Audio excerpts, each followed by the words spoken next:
Hey everyone, I am Achal Verma from BITS Technology Enabling Center, and on behalf of the whole team, I warmly welcome you all to another episode of BITS Tech Innovation Series under the theme Beyond the Thesis. Today, uh, this is a series. The series is an initiative of DST supported BITS Technology Enabling Center, designed to help academic researchers, innovators, and PhD scholars to see beyond research, to explore entrepreneurship, innovation, and real world impact. Before we begin, I'd like to invite Professor Deepak Chitkara, coordinator of BITS Tech, to introduce our center and to share a few words about our initiative. Yeah, thank you, Anchal. And uh, first of all, I would like to welcome all the participants over here who have joined us and our esteemed speakers who have spared their time to provide the knowledge to all the participants, to us as well, on the topic of high interest. The topic that has been selected is Beyond the Thesis. Think out of the box, which is a need of the hour. And we know that a lot of innovations are being happening in the university system when we are doing the thesis, which is a deep research. And how this has to be taken to the market is always a gray area. And we need to look into that what could be done so that it could be converted into the commercialized technologies. And that is what we have thought of. And we have our speaker, Dr. Sharvari Sathe, who is the head business development and partnerships, Venture Blake India. And obviously looking forward to you, ma'am, to hear about the entrepreneurship journey, how we can begin it before the end of our thesis.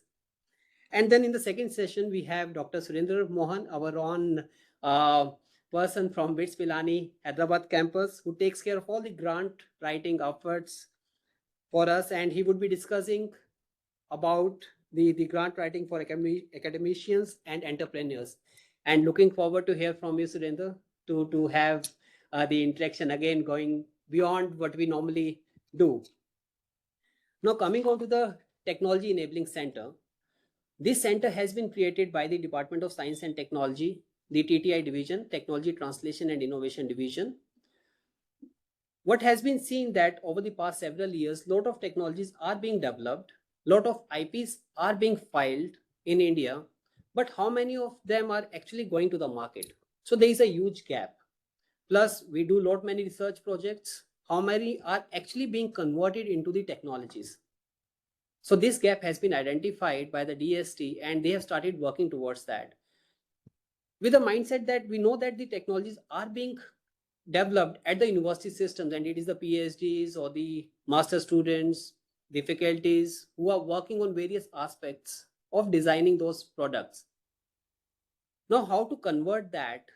We need to be there in that system. So with that objective, this TECs has been created in the university systems. So currently there are 22 technology enabling centers across India, and BITS Technology being one of them to cater into the state of Rajasthan and going beyond that.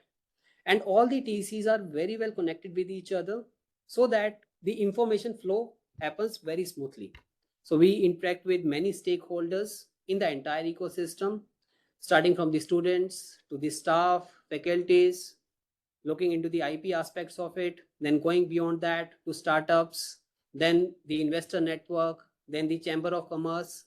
So all these has been taken into consideration and on board so that these technologies can see the light. So we have on one side the IPs that has been generated, and on the other side we have companies or the industries which those who are requiring those IPs, those technologies. So to bridge that gap, these TECs has been created. Now coming on to the innovation series, so this is one aspect that we have initiated, and I'll be happy to share that it's been 2 years now we have started this series, and it is 12th series, 12th one. So we started this innovation series on the first one that we had is on 7th July 2023. That was first series, and it is a continuous effort. Every 2 months we are having, and thanks to Rajneesh, co-coordinator, who is taking the entire effort, and the entire team, of course, bringing the people in on various issues to discuss. So the idea is that how we can integrate different aspects of TEC. So for that, we have also partnered with various other institutes. Like in the state of Rajasthan, we have Central University of Rajasthan, then Maharana Pratap University of Agriculture and Technology, MNIT, then Bikaner Technical University, and beyond that as well to various colleges which we are onboarding. So in order to have this translation done, I would request everyone, participants over here and beyond, also to your friends, family, colleagues who are into innovation circle, do come in touch with us so that we all can work together to make this science to reach the market, to the society. So with this, I thank everyone once again. And thanks to Dr. Sathe and Dr. Surendra Mohan for your lectures which we are, or the topics that you're going to cover. Looking forward to that. Thank you. Yes, Anjali. Thank you, sir, for the introduction. Before we begin, as a quick reminder to our audience, e-certificate of participation will be sent to all who will be actively participating after the session. And it's a 2 series, things after the next series. Okay. So there will be a follow-up of this series beyond the thesis in a while in August itself. So stay tuned for our updates. So we can begin? Yeah, sure. Okay. So let's begin for our series. Our first speaker for today is Dr. Sarvari Sathe, currently the Head of Business Development and Partnership India at VentureBlick India, a global healthcare innovation growth partner. Dr. Sathe brings over 15 years of international experience in life science innovation across India, US, Germany, and Singapore.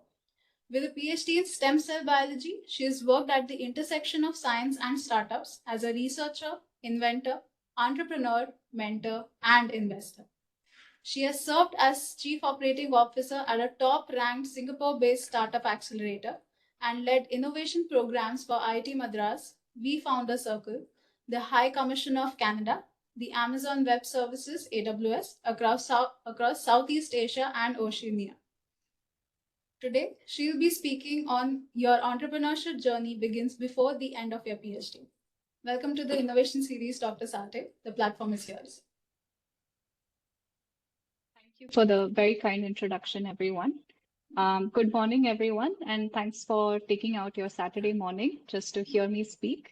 I'm going to talk about a topic that's hopefully very relevant to our audience today, and it's going to be very conceptual. My aim today is to open your mind to a possibility. The information is there. I believe that most of the people in our audience are information seekers, knowledge seekers. They will be able to find pathways for their own entrepreneurship journey. So my goal today is to talk about how to actually approach this ambition that you may be holding in your mind. So I'll go ahead and start my presentation.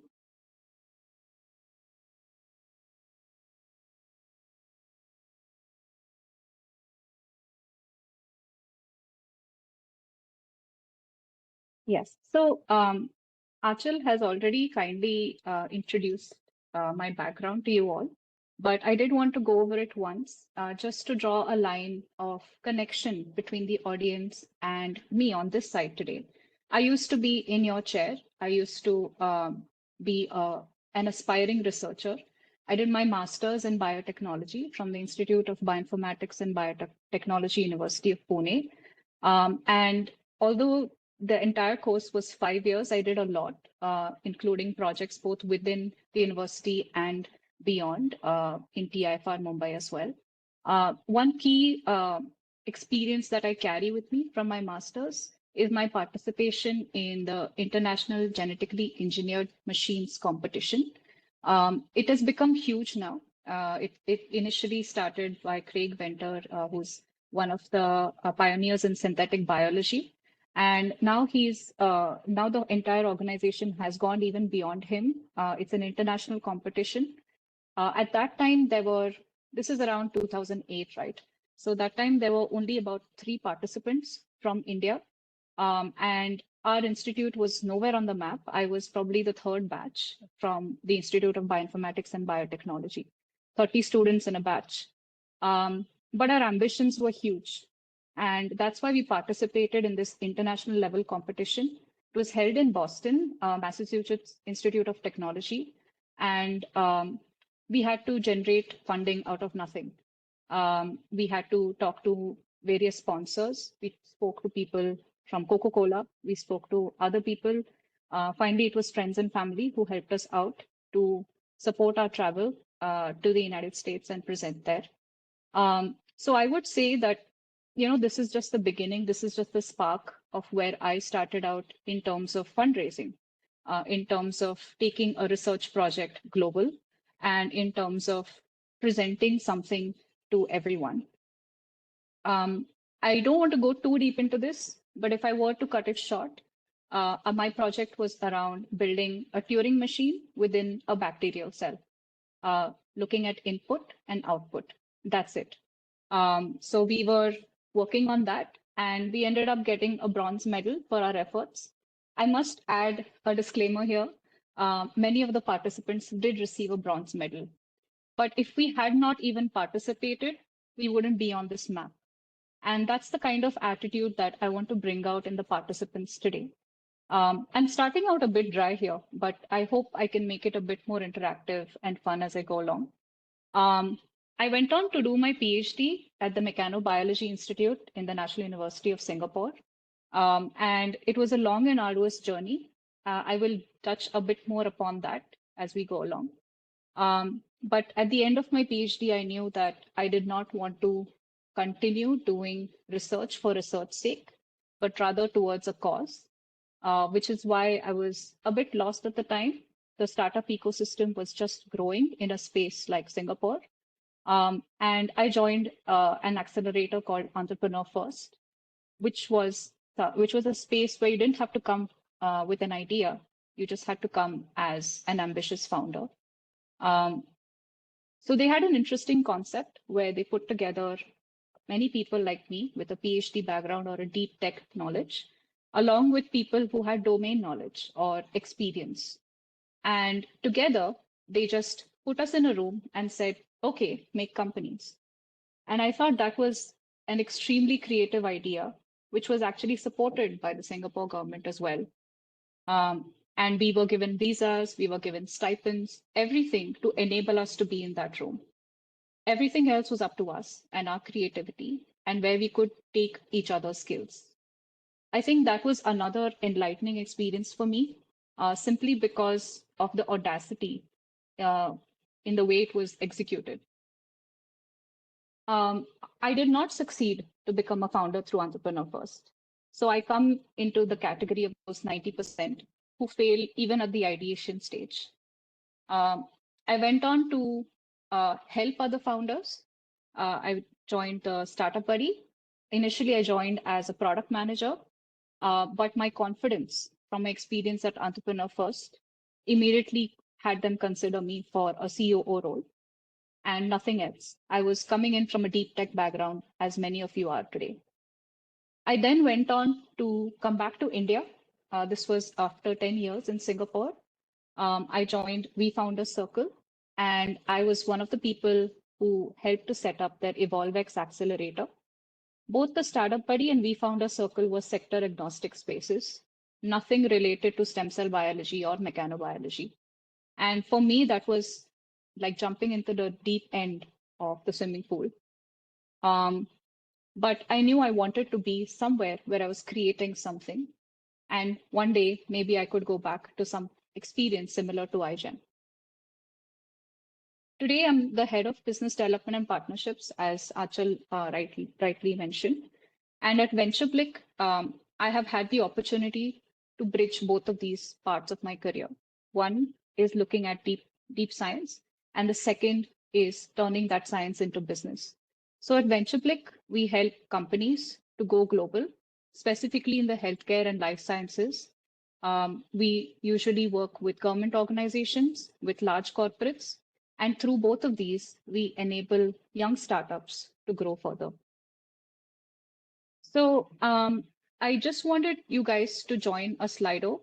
I've never used Slido before, so in case it doesn't work, you can put your answers in the chat. And I'm going to keep, sorry, Yeah, I'm going to keep a question open here. There are a lot of options, but I basically want to know, what are you all currently doing? Are you in school? You could be. Are you pursuing your bachelor's, master's? Have you dropped out? Are you graduated but not working at the moment? Are you graduated and working like me? Are you pursuing your PhD? Are you pursuing your MBA? Or you're none of the above? I think the none of the above is difficult given the number of choices, but I'd like to hear your answers. So I see here that 9 people have answered. I'm going to pause for a minute here. Okay, someone has chatted that they're pursuing a PhD. Bachelor's, doing undergrad. Founder and visiting researcher. Graduated, working, PhD. Okay. Associate professor in a private university. Okay. So a lot of answers pouring in, and I'm happy to see a lot of you are in deep technology industries. It's the pursuit of your PhD or through your teaching experience or your work. Yes. So majority of you are doing your PhD, and the remainder are either pursuing bachelor's, or we don't have any dropouts today. We don't have any MBAs today. That's interesting. And that's the rest. Okay, so thanks for sharing this information with me, because it really helps me to take our conversation forward today. So I assume that most of you would be from a PhD, because that's the title of the innovation series, Beyond the Thesis, right? I wanted to share this comic with you. I don't know how many of you read PhD comics. I used to when I was pursuing my PhD. And the PhD doesn't stand for the degree. It stands for piled higher. And you may have experienced this, where you're talking to your PhD and you're having this kind of a conversation where they say your research should be the sole focus of your life, and I expect you to eat, drink, and sleep research. And then the candidate asks, am I allowed to sleep? Only in a lie awake at night, obsessing over it kind of way.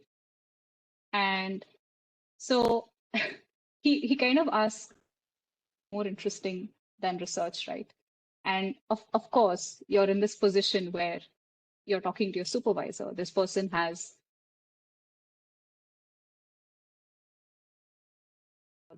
so you can't answer that. And that kind of re-emphasizes the point that they were trying to make, which is that you should be doing research and only research and nothing but research. I wanted to take your mind a bit away from that. So when you start out your PhD, you have choices, right? At least my PhD, we were doing rotations, and we had this option to choose between different advisors. And typically the choices are between A and B. Intention could be scientific discovery or technology creation, by curiosity, or you could be driven by a problem-solving approach. Maybe you like basic research and your supervisor as well. Maybe your supervisor is more towards applied research, but you like basic research, or it could be the other way around. So the primary goal of a mentor, which falls in the category A, is to understand things, right? And the other category is to come up with a solution. The core question that category A people are answering is why. Core question that category B people are answering is how. And the key deliverable can be a publication, and in the other end, a patent. So these are the things that your mentor get excited by. I spoke to Rajneesh from the BITS team earlier, and he mentioned that, it doesn't have to be such a choice anymore, that you are offered courses where you can do both. So I'm very happy to learn that, because when I started out my PhD in 2011, I had to choose between these two. And now you get a choice where you can combine these two. But why am I showing you this? So A and B are the intentions of your PhD supervisor, typically. But perhaps you want to carry a slightly longer term intention, revenue. So revenue is basically the money that a company makes by selling something. It can be a service or a product. So I want you to find a mentor that could become your company advisor in the future, right? So the approach here is, of course, you want to do your PhD, you want to become an expert in something, and you want to explore something, right? But if you're looking at the pathway of entrepreneurship, you would probably want to have a long-term intention of getting revenue. Now, why do you want to have that intention at the start? Because you eventually want to build a company. And a company is not meant to produce publications and patents alone. It's meant to make money. So you could actually look at this opportunity as seeing your PhD advisor as your company advisor. Do they actually fit the shoes today? Some of your advisors may already have spin-offs. So it's a very clear proposition. But others may have that intention and maybe you have to explore it. So if you have the choice, perhaps you should choose the advisor who does fit those shoes. So most of you know this, right? You get grant money, it funds your research, and you generate knowledge. But what a lot of PhD students don't think about is how to close that loop back. So how do you convert knowledge into money again? And typically that's through engineering or innovation, as it is commonly called today. And how do you do that? So you want to aim to build something. You want to collaborate, or you want to do side projects. So where are the scenarios where these three steps fit in? One, you could build something and you could dedicate the period of your research to building that one thing. Two, you could collaborate. So perhaps your lab is not looking at something that can be monetized. It could be a partner lab, and then you could want to be a part of that. And then there are side projects. So during my PhD, when I started out, I told my mentor very clearly that I want to do something applied. I have no idea what I want to do, but I want to do something applied. And she really did take that intention to heart. She allowed me to build many things. Collaboration was something that was a soft skill that I had at the beginning. I tended to like to work together with people rather than being alone looking under the microscope at very, very beautiful cells. But I still wanted to talk to the people around me. And the other part was side projects. So there were during my PhD that I literally nudged my way into. There were people who were working on some entirely. And all I did was ask questions and they needed volunteers and I put my hand up. So that's how many of my publications came out. In fact, if I see the citations today, I have more citations for my collaboration and side projects than I do for a project that I was leading. So that does tell me something that perhaps research is not my core expertise. Although I've spent time doing it and pursuing it, maybe I should do something more collaborative. So that's how I read that outcome. Now, at this point in your PhD, you probably can't read it because you don't have the publications. So I'm going to have you ask yourself many questions today to actually figure out whether you're ready to do this. Because a lot of people want to become founders for many reasons, but they do lack a certain degree of introspection. I do see some questions coming in and some responses. Feel free to chat among yourselves, and I'll try to answer these questions at the end of my conversation with you. So my goal here in this slide is to have you think about how you could actually just do one application-oriented project and aim for a patent. So publications is one thing, but if you just aim for a patent, you'll probably end up building something. And you could also think about how to monetize that something. Now, this slide is interesting. I read a lot of blogs written by Tim Urban. He's the author of a blog channel called Wait, But Why. It really makes you question, why are you doing what you're doing in your life? And that's not my goal here today, but I do want you to focus on why are you thinking of building your startup? This is an image of the people in the world and how many of them could ever be your friends. So why have I brought this here? So this is circling back to my point about collaboration. So in your life, you will have three tiers of people: strangers who you don't even know exist, or maybe they exist, but you have never spoken to them. You have no intention of speaking with them. There are acquaintances who are you're not really friends. And then you have your pretty good friends, you have your closest friends, and then there's you. Now, depending on your personality, this can change. You can fall into either of these two scenarios, right? Perhaps you're an introvert, or you don't like to spend time with people, or maybe you're hyper focused on some certain aspect of your life. In this case, it could be a PhD. If you have this thought process, it's very likely that you're isolating the people around you. You may have some close friends still. Considering that many of the participants here today are from India, I think the left is very unlikely because we tend to be much more socializing. It's almost forced upon us by our families, right? On the right is probably a more common scenario for an extrovert, possibly someone who is in a different field or not looking at deep tech or is not innovation oriented. And the reason I say that is these people are probably not building something alone. They're building something together with other people. Now, there's no right or wrong answer here. There is just your answer today.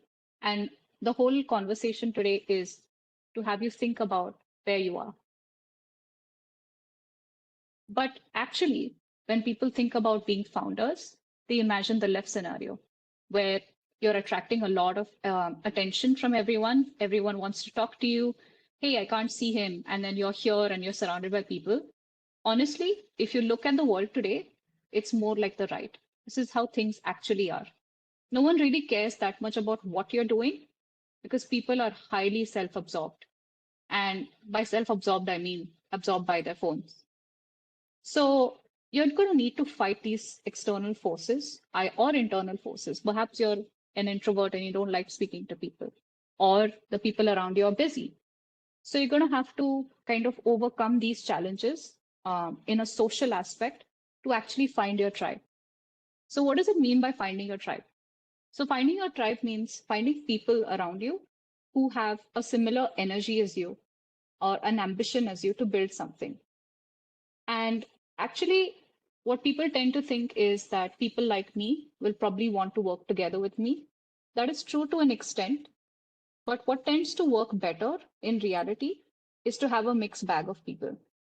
So during my PhD at NUS, I attended a course, and I'm sure you guys have courses like this in your institutes, where we were put together as scientists in a room full of MBAs. And today I can see I didn't see anyone mentioning that they are pursuing an MBA, right? So what happened here was that both people understood what they don't know. As a PhD, I understood that I know nothing about business. And as an MBA, they understood that they know nothing about science. But that's how most deep tech teams work. You need to build friendships with these kind of people. And a university or an academic environment is the best place to do this, right? So I think you are where you need to be when it comes to finding people. And although you may feel like you're overloaded by talking to so many people and doing so many things, perhaps you can singularly pursue finding your co-founder. And now is a great time to find them because you have so many different departments within one space and you are the tech expertise. You want to find your MBA or your business expert. I don't know how many of you have seen this show. It's called Silicon Valley. It came out quite a while ago, and it was about a software tech founder.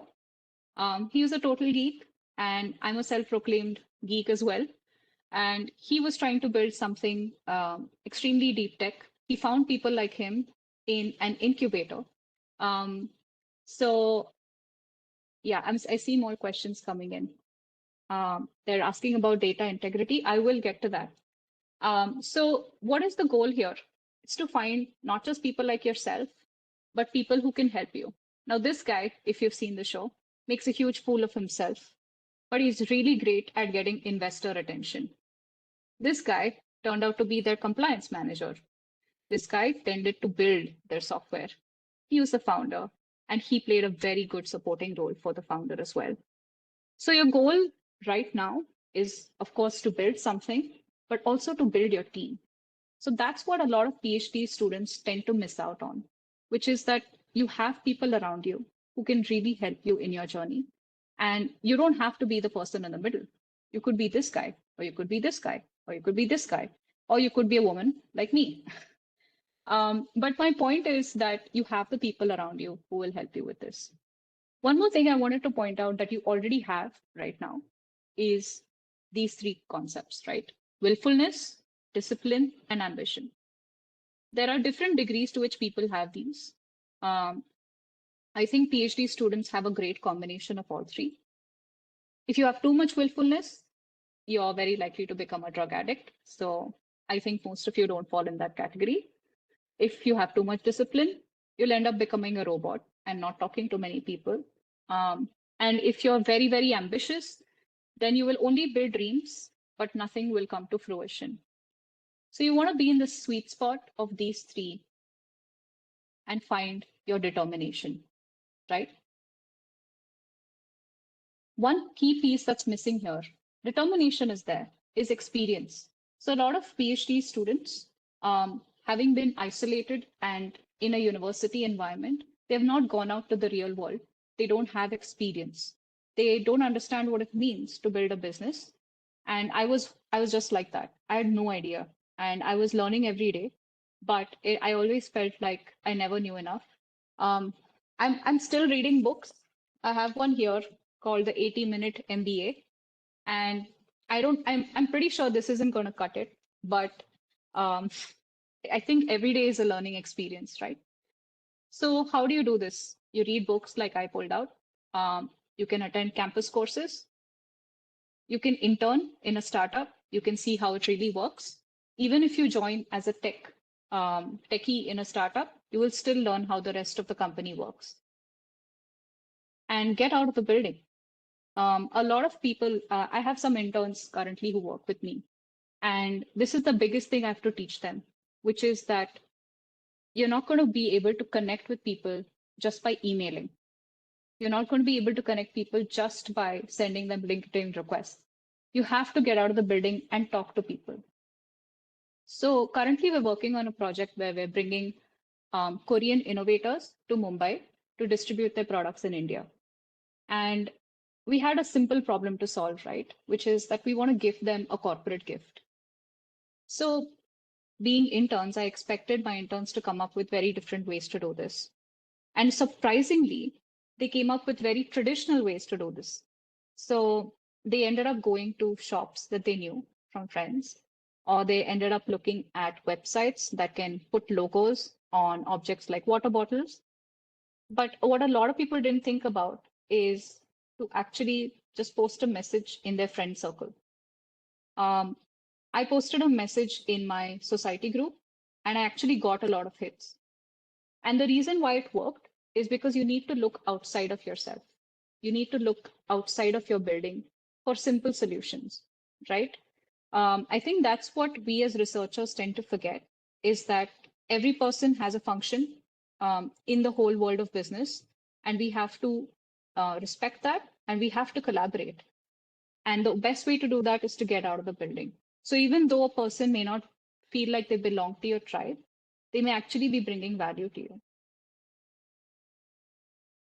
Talk to your customers. So this is much harder done than said, right?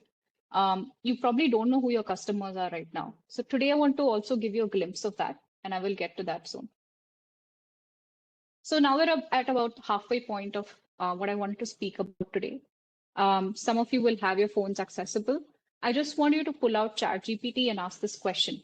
What is the percentage of patents that go unlicensed? And you can chat your answers. I've not opened a Slido here, but you can just type your answers in the chat.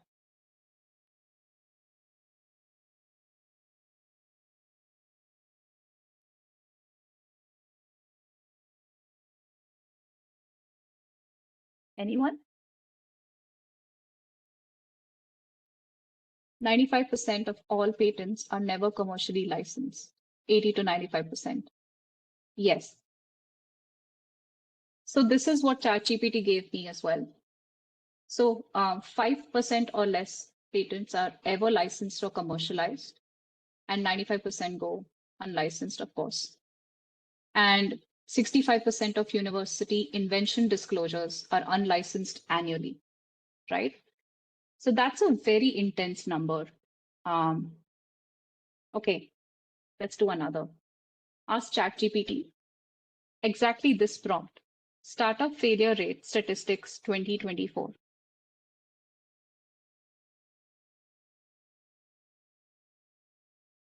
Okay, let's see one answer.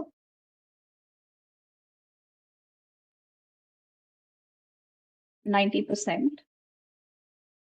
90% of startups ultimately fail within 5 to 10 years. Right. So you see that these numbers are quite similar, right? So if you can get to your publication patent stage, you still have a 90% chance of failing further. These are the answers that I got from ChatGPT. Now, this is going to open you to a very stark reality, which is I want you to ask yourself, am I personally open to experiencing the mind-opening failure of standing in the shoes of a real founder? Right? I'm going to unpack this statement as we go along. And I'm actually going to try to open your mind to the failure that's possible. Now, I'm not trying to push you guys away from starting your own company. In fact, my goal is the other way around. But I would urge you to start a company only if you're able to accept this possibility. And it's hard to accept this possibility because you haven't experienced it yet, right? So I'm going to go through a mental exercise, which is this is how a typical startup roadmap looks. I've intentionally not filled out anything here.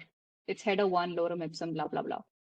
But this is how everyone projects that a startup goes, right? You start at one point, it's a very straight path towards a success, whatever that success may be. So that's expectations, and society tends to put these expectations. If you go on LinkedIn or if you follow some founder stories, if you read your story, for example, typically you'll see only success stories reaching there. And that paints this picture of a straight path to success. Now, I want to show you what the reality of that is like, because I've spoken to so many founders who have gone through this journey.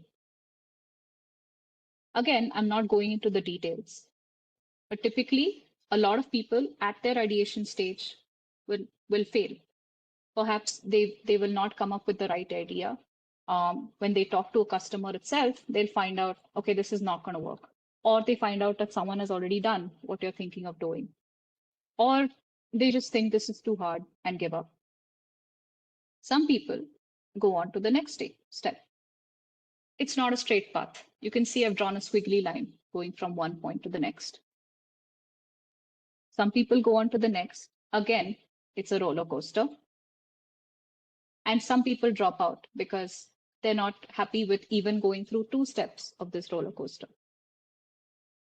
Now, there could be a step 3 where you feel like you're going forward, and then you come back 2 steps, or you come back and iterate, you come back and iterate, and you come back and iterate. And only then can you go to the next step, right? This is too much for some people as well. And there's nothing wrong with stepping out if you feel like it's too much. Then you have this where, okay, you seem to be getting better at the startup mindset overall. You know that there'll be ups and downs, but perhaps you've now defined your product market fit, and now you're looking at one successful sale, right? People still quit at this point because they may run out of funding. Even more people quit because they run out of funding. And finally, they go to the next step, right? Success. So this is what a typical startup roadmap looks like, even for a simple product. It could be an e-commerce or a traditional business pathway. It could be software, nothing that's too funding intense. Now let's look at how it would work for a deep tech founder. So for a deep tech founder, this reality actually continues. And let me show you why. So this is how your product development or your PhD is going to look, right? So I'm trying to put your mind in the space where your PhD period can actually double up as your product development process, right? And perhaps at the end of it, you get a product, but it continues. For a deep tech founder, this path continues. And that's what a lot of PhD students do not understand when it comes to building a business in deep tech spaces. It continues because you also have to go through business development. You've gone through product development. Now you have to go to business development, which is how to keep your company alive. You figured out how to keep your product alive. Now you need to figure out how to keep your company alive. So there are two ways to do this. One is through funding, and the second is actually through generating revenue, which is through sales. And what a lot of founders tend to focus on is getting funding. And a lot of success stories in media today talk about a startup raising funds. People are not talking about how much revenue a startup is making. I mean, they're typically private companies at this point, so those numbers are not disclosed. It's usually post IPO that you see all of these revenue numbers coming in. But this is also a long and arduous journey. And this is why you need a very solid business founder. You can do this part, your business partner can do this part. And they need to have resilience when it comes to business. Ideally, both your business development and your product development should go hand in hand, which is why I keep switching between the slides. This should happen concurrently so that you can keep your company alive and build your product at the same time. Now, your business development founder has different challenges than you. They're going to go out and talk to your customers. And they're typically better at this because they have connection. The second hill where they have a lot of friends. And you're on the first hill where you're isolated and working on a product and you have deep focus on something. So this is where both of those kind of people coming together really helps. And this is what will give you long-term grit, right? If you're only looking at product development, you're going to burn out by the time you reach that trophy, either through funds or through your own efforts. If you're only looking at business development without a product, you get something like a story from Silicon Valley, where people are really good at raising funds, but there is no product. Imagine a Theranos, right? So that's what you want to avoid as well. And you want to also avoid the burnout of your business developer by supporting them with a good product. So I want you to ask yourself another question. What are you going to do with the 150,000 hour career that you're going to have? You know, there's so many things that we do. We actually spend quite a bit of time in childhood. Imagine if I were to look at this, if I look at a long career, it's just as long as your childhood, right? There is meaningful adult time, which is probably the time that you spend relaxing and doing other things. There is free time with family, friends, hobbies, travel. And then there is a take care of the human pet, as Tim Urban likes to call us, the human pet, which is to take care of yourself, to exercise, sleep. And actually, this part is very, very important. So I personally experienced burnout. At the end of my PhD, I had no clue what I wanted to do, but I knew that somehow I had gotten my degree. And when it came time to put myself in the shoes of the founder, that's what failed me. I had burnt out so much that I couldn't go on further to fight the business development battle as well. So I want you to think about all of these different aspects of your life and how are they going to come together. We cannot look at our careers in isolation, but as a part of the whole. And you cannot look at your product in isolation, but it has to be a part of your entire business.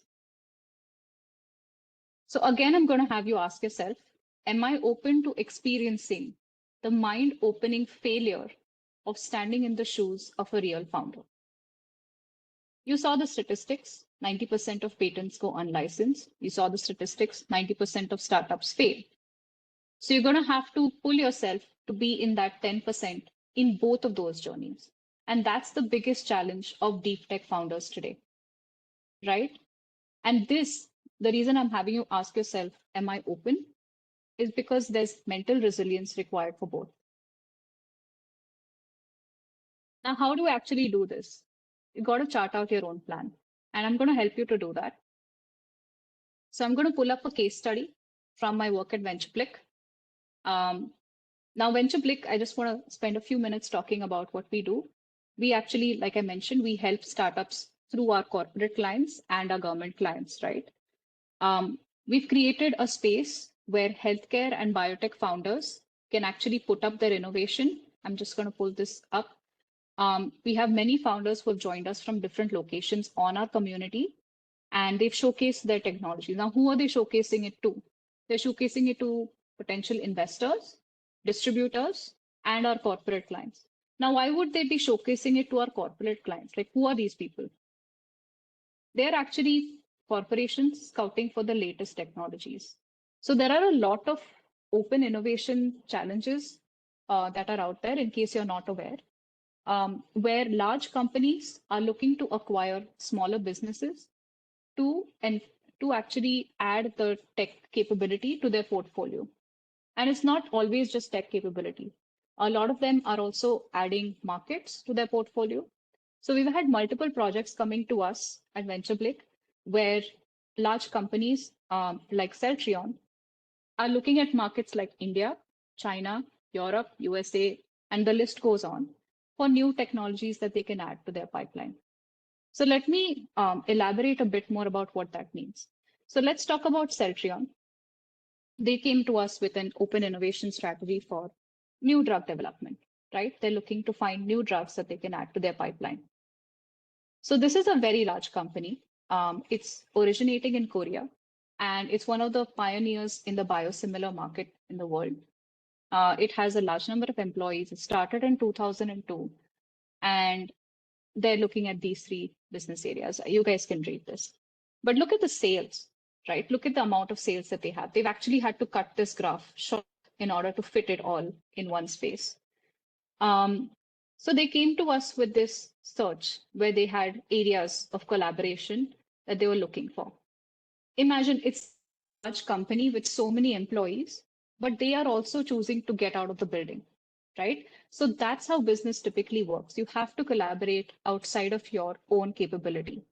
They already have so many capabilities to develop new drugs, but they want to work with other companies, like perhaps the ones that you guys will build, to add all of these different areas to their pipeline, right?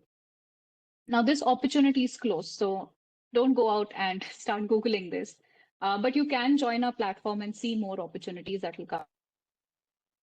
But this is one of, so I was actually going through the applicants who applied for this, and this is one company that applied, which I thought was really thinking through how they want to build their roadmap. So remember that I asked you to chart out your plan. This is how you look at what other companies are doing, companies that you want to aspire to become. So they're looking at different aspects, right? They're not only looking at the innovative pipeline, which is what PhD students tend to focus on, but they're also looking at from lab to market, they're looking at revenue models, right? So they have the infra, they're looking at a pipeline, but they're also looking at manufacturing, how to launch their product, how to commercialize their product. So how are they looking to commercialize? They are actually commercializing by selling their technology to corporate clients like Celtrion, right? So this, sorry, let me go back. So this is what Celtrion is looking for. This is what a candidate company is offering. So this is a great example of a roadmap for the PhD students here today. This is the kind of tech that you want to build, but you're not only looking at the blue, you're looking at the purple and the green as well. And this is where they actually went, right? So this is a company based in China. So they have a Beijing center, they have a Shanghai R&D center, they have a manufacturing facility, they have multiple capabilities. I haven't shown which company it is because I want you to not care about which company it is. What I did want to point out is a lot of the good candidates that we had for this tech scouting came from China. And that's because I believe they've had that very clear goal from the start. And that's kind of what my personal goal is to inculcate here. I want you to build something for India as well. I want you to build something from wherever you're coming from. It could be to serve your own national intentions. But I want you to represent, right? We have so much tech talent here in India, but we are only looking at R&D capabilities. We're not looking at the business capabilities, right? Look at the outsizing deal sizes here, $800 million. And this is China. This is not the United States. This is not Europe. This is not Israel. This is not Australia. This is not even Japan. This is China. Why can't we do it? This is the pipeline they build out. So this is how you should imagine your plan. This is your ambition. This is your goal, right? You want to have a goal to build a pipeline of products like this. Look at the partnerships they've had. I don't know what these companies do, but Sanofi is probably a name that most of you guys know about. And look at the sales that they've reached, right? So at this point in your career where you're limited by grants or you're limited by your stipends, you're limited by funds overall, this may feel extremely ambitious, but you can do it. And that's what the next speaker is going to talk about, how to get there. But this is doable. And there is a lot of money at the end of this. So I want to inspire all of the audience today to not just pioneer the future of, say, immunotherapy in this case, but the future of all the STEM fields, science, technology, engineering, mathematics. I want you to pioneer something. It doesn't have to be antibody drug conjugates. It doesn't have to be a new peptide. It can be anything that you feel that you can sell to your customers. I have talked about the specific opportunities open for global medtech companies in India, because that's what I do. I help global companies to enter the Indian market.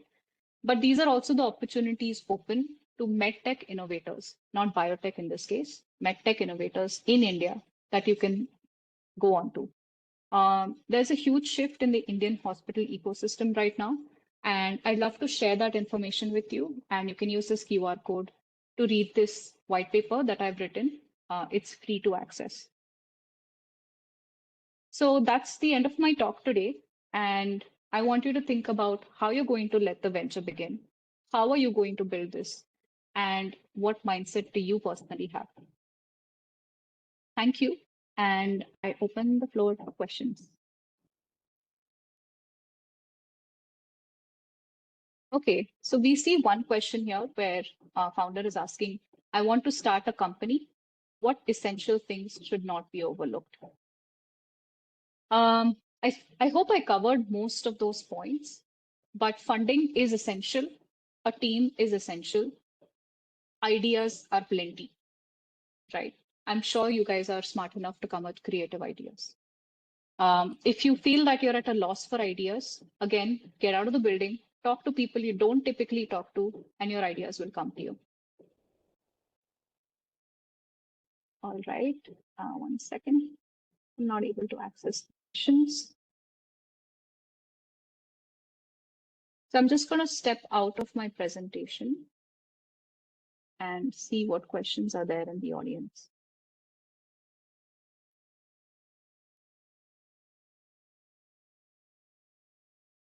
What is more important, idea or implementation? It's typically implementation. There are ideas that have come out there which I had thought of, and all I can say is, hey, I thought of that idea, but I never did anything about it. And unless you implement, you're not going to have a company. So it could be a Me Too idea. A lot of Indian biotech has been Me Too ideas, right? And they've still been very, very successful. There's nothing wrong with having the same idea as someone else, but you would then want to compete with them when it comes to executing that idea. Any other questions?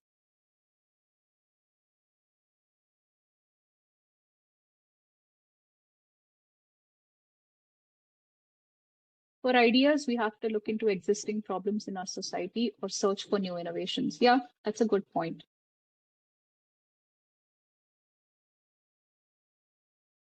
How important do you think it is for Indian academic ecosystem including PIs, to look at data integrity and address the industry challenges through innovations looking beyond agentic AI biases and hallucinations. Wow, okay, this is a strong statement.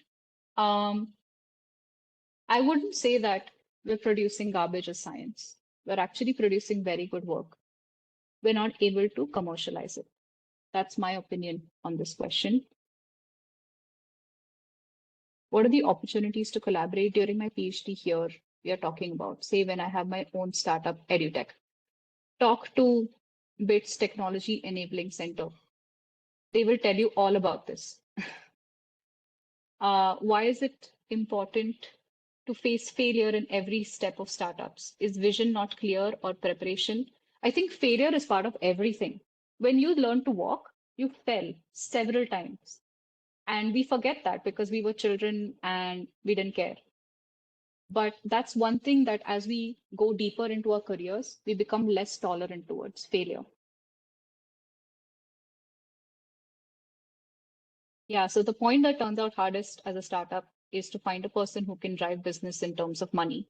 Even having built a time machine, until it is shown to the world and interest rates, it won't monetize.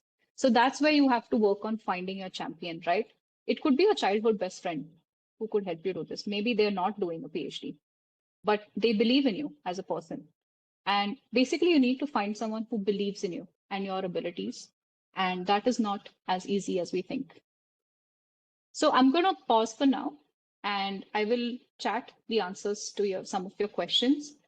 Thank you very much for having me today. And I'd love to connect with you on LinkedIn or otherwise. And wish you all the best for your entrepreneurship journey. Thank you. Yeah, hi, Dr. Sathe. I have just one question to ask you, just to your opinion Sure. on one of the points. Yes. You mentioned that 95% of the intellectual property that is filed is not being Yes. commercialized. There could be many reasons Yes. around it. But Yes. what is your opinion that how it could be made, how we can increase that percentage number, right? Making more technologies going out into the market. So what So intervention? so my thought around this is to get patents with an intention, right? So if you look at the open innovation challenges around, that's something that you can very clearly commercialize. You would have a larger corporate who would buy out that technology from you. If you look at the technologies that they're looking at, some of them are, so most of it I saw with a company like Celltron, which is a biopharma company. They're looking at solutions which are which is therapeutic for oncology. It can be an antibody-based solution. It can be a peptide. It could be a nucleic acid-based therapy. And then there are other companies which are like Haleon. So we worked with Haleon, which is the consumer health arm of GSK, Pfizer, and they are selling Sensodyne. Okay, today they're selling products like Sensodyne and Panadol. They were looking at oral health solutions when they came to us. And it was a simple solution they were looking at. They were looking at smartphone-based solutions that can scan your teeth and tell you whether you have cavities, right? So it doesn't need to be as intense as an antibody drug conjugate. It can be as simple as a scanning technology. But in that case, what they were looking for is what is the size of your consumer base? So patents are one thing, which is one route to go about building a business. Another route is to build something that gets business, that gets a larger corporate more business. So in order to convert patents into a company or a startup, you need to build with intention. And what tends to happen is a lot of scientists globally, they tend to look at patents as another form of publication. It's not. You need to separate the two. You're inventing something. Now, who's going to use it? That has to be a thought behind your patent. Yeah, well, thank you, Dr. Sathe. Though there are many follow-up questions, but because of time, we can, I think, move on to. I'll get in touch with you to discuss more on this. Yeah, thank you so much. Sure, would love to meet. Thank you. Thank you, Dr. Sathe, for such an insightful speech interaction. There were a lot of comments. I am requesting everybody to reach out to the speaker over LinkedIn or via us, as you seem easy. So thank you, ma'am, for your time.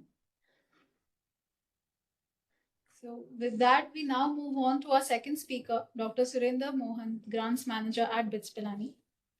Dr. Mohan is a seasoned research management expert with more than a decade of experience shaping high impact biomedical science. After completing his PhD in biotechnology, he has served as a senior grants advisor at DBT Wellcome Trust India Alliance, where he has led prestigious programs like Team Science and Clinical Public Health, from proposal development to award dispersal. He also spearheaded India Research Management Initiative, strengthening research management capacity across the country. With prior academic experience as a faculty member, Dr. Mohan now leads grant strategy, partnerships, and research capability at BITS Pilani, blending funding agency insights with ground level academic experience. Today, he will be speaking on scientific communication, grant writing for academicians and entrepreneurs. Welcome, Dr. Mohan. The platform is yours. Thank you so much, Ms. Anshul. I hope my voice is clear and Yes. The presentation is in full screen mode. So, very good afternoon to everyone. That was a fantastic talk by Dr. Sathe. There's so much to learn from our experiences. But yeah, one aspect she brought is like, how do you seek funding? So now, before I go ahead, I want to thank Professor Chitkara, Sri Rajneesh and Ms. Anshul for giving me an opportunity to share my experiences with you all about how to successfully craft your grant to secure funding.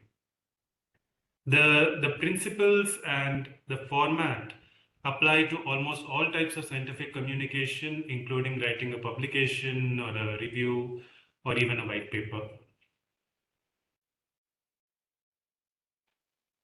A little about me. I am a PhD in biotechnology from Jawaharlal Nehru University.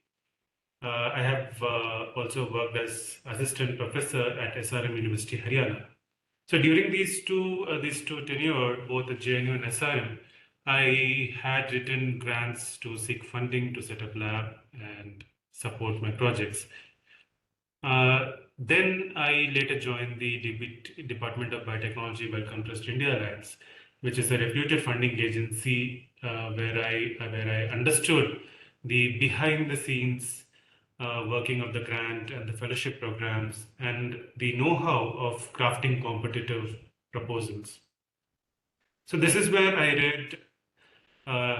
reviewed hundreds of research proposals from individual scientists and team of brilliant researchers across the country working in biomedical research, both in fundamental biology as well as clinical and public health research. So I understood what attributes reviewers value most and how the selection committee operates, and then the realization that I realized that writing good grants is about marketing yourself and your science. Much as we would like our science to speak, we have to understand that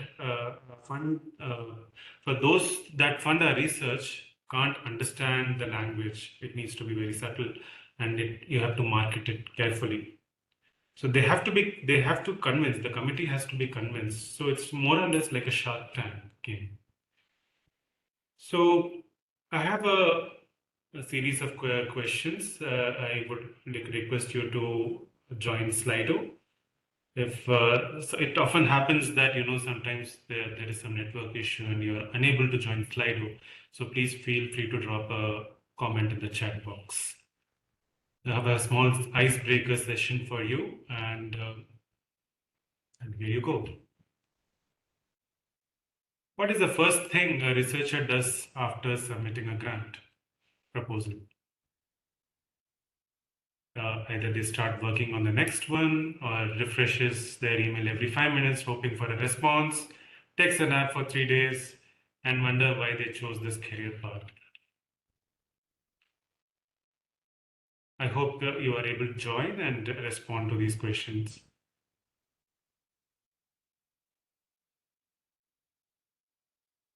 We'll just take another 10 to 20 seconds and then we'll move on.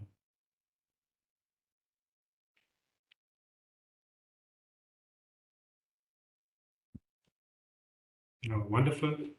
So everyone thinks, majority of you think that they start working on the next one. And I'm very curious about the 9% who thinks that why they chose that career path. It's wonderful to see. I am eager to listen to you later, but it's a good perspective. And yeah, they 18%, they say that they refresh their email every 5 minutes. You don't need to do that. Trust me. Okay, that's a good icebreaker, I think, and we'll have more quiz as we move forward. So here's a quick reality check.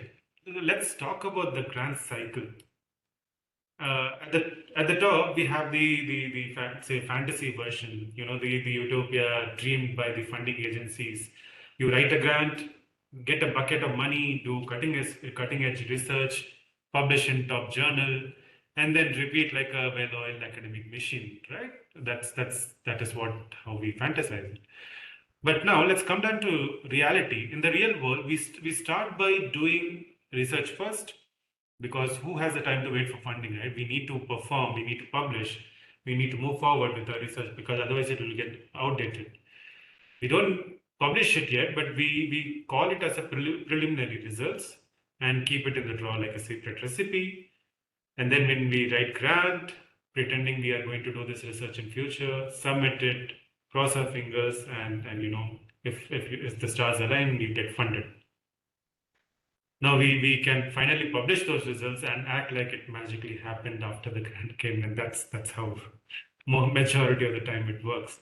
So naturally, we start a completely unrelated new project that will feed the cycle again. It's like an academic time travel more per se. It's just a funny comic to start with.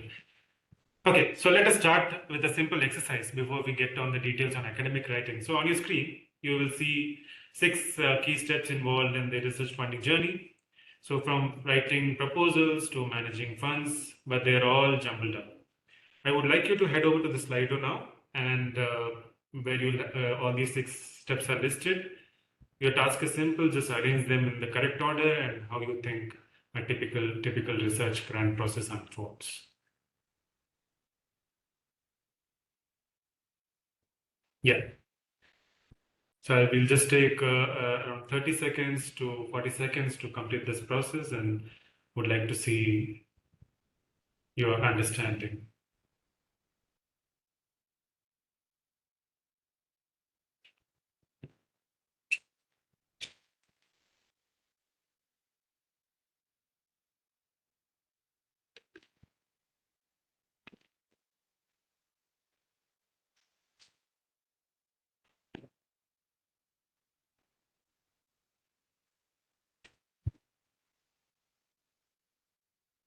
I request all the participants not to close Slido. There are a few more questions ahead, so they don't need to join in again and attend those questions.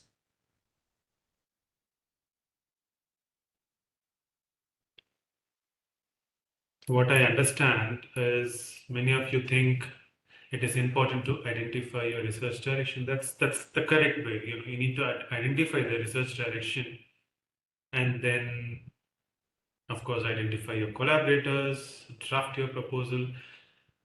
Yeah, I have a concern here. You know, you're right, but there's no specific order. But you know, identifying a funding agency should be at second. Right? Should be point number 2, even before you identify a collaborator, and we will discuss this why. So I'll stop here, and then let's go ahead with the presentation. Now it's time. We have 4 parts to this session. At the end, of course, we have we have to write the grant application. But working backwards, before we write the grant, we first need to understand how a funding agency operates. This helps us to identify the best place to apply with the kind of work which we are doing, and also prepare for the peripherals. Then we get to the preparing for the science, and then finally we submit the grant application. So this helps to identify the best funding agency to apply to based on the nature of our work and prepare for the peripheral requirements. So once that is in place, we move on to preparing the scientific content, and finally we submit the grant application. So understanding the funding agency is the most important step, I feel, even before we begin writing. So that we are clear on the expectations, focus areas, and the eligibility criteria. So when planning to submit a grant proposal, one of the first and most important steps is to identify the right funding organization. So if you are applying to a government agency, whether a national or international body, they typically have a well-defined set of guidelines, formats, and also the eligibility criteria. These funders often require additional documentation such as institutional endorsement letter or a kind of a bona fide certificate, and usually have a very structured evaluation process. But on the other hand, industries may not always provide detailed guidelines or standard proposal templates. The process may be more flexible in this case, but they are less predictable. So each company have their own different priorities. Some may be interested in, say, CSR collaboration, others in product development, or some may be interested in market-driven research. So that's why it's essential to understand the nature of the funding body, what they fund, how they operate, and what are their expectations, so that we can tailor our proposal accordingly and improve our chances of success. So first, there is this how a funding agency operates.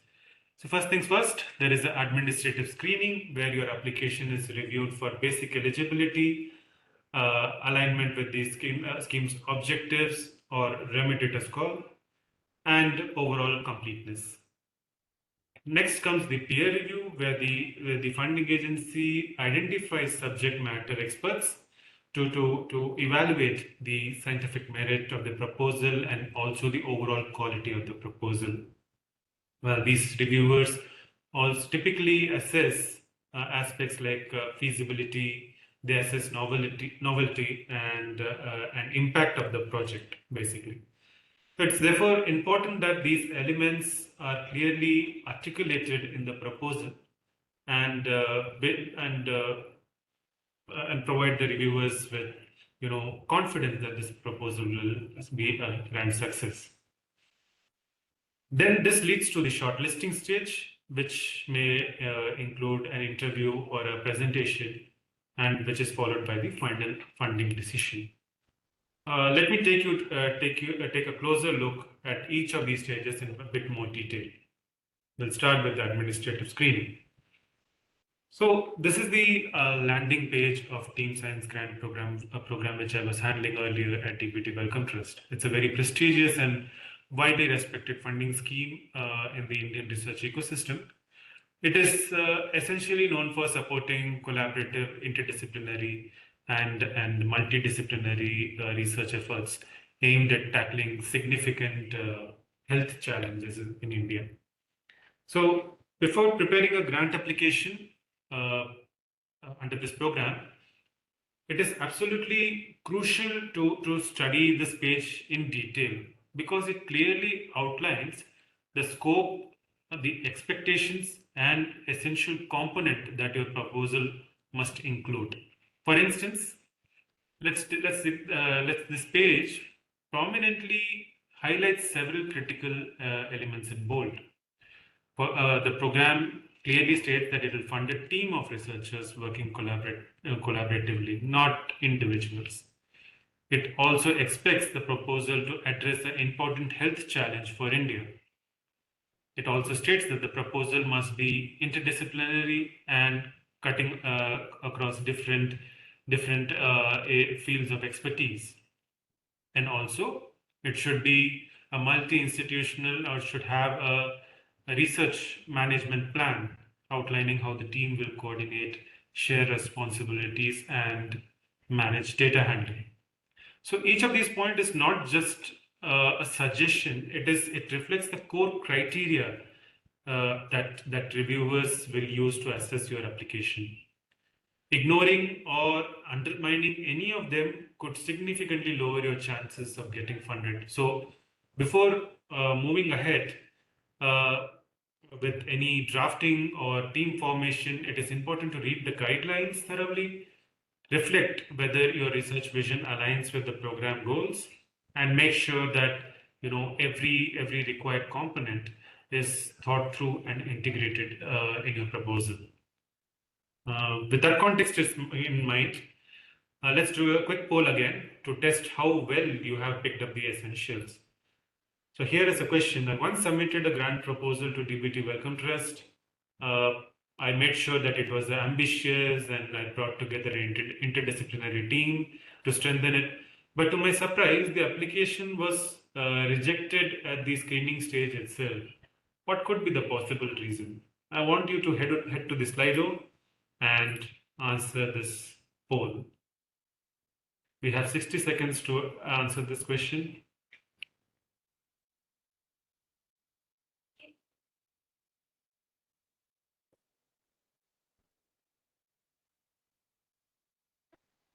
I hope you are able to access it.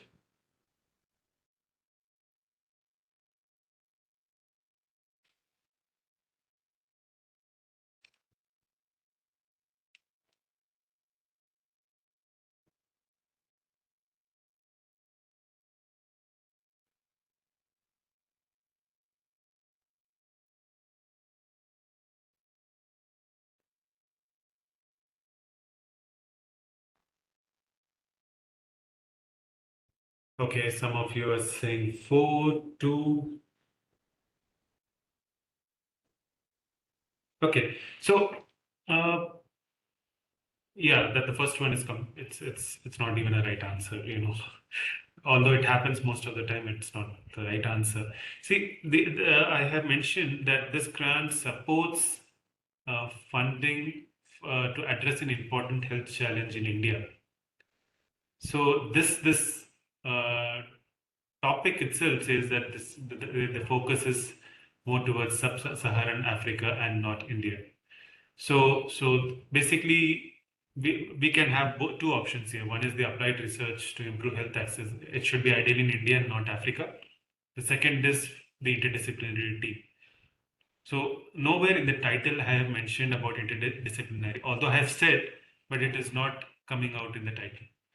So second and third may be considered as right options here. I have another poll for you. For this poll, let me go to the poll directly.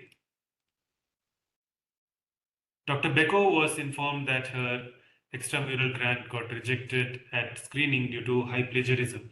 However, Dr. Beko insists she didn't plagiarize anything. She mentions that the following but where is Dr. Beko going wrong? She says, I used text verbatim for my published work. It is my work. She also says, I don't need to cite the original source as long as I paraphrase the text. I had an original idea and chatbot fleshed it out.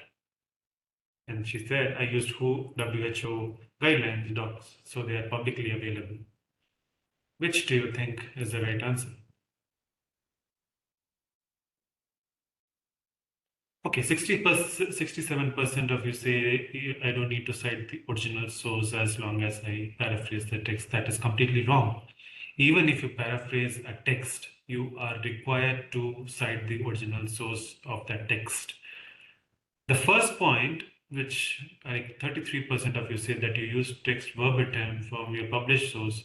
So even self-plagiarism is considered as a plagiarism. By saying that, even if you share a text from your own published source, it will be considered as plagiarism. So it's important to cite your own previous work whenever you cite your own previously published work in the proposal. We'll come to more of that later. We'll move forward. So to summarize, during the administrative screening, funding organizations assess applications for key criteria. One is the eligibility, for instance, to apply for a early career scheme at India Alliance. Applicants must have PhD and up to four years of post PhD experience. So anything beyond that makes the application ineligible.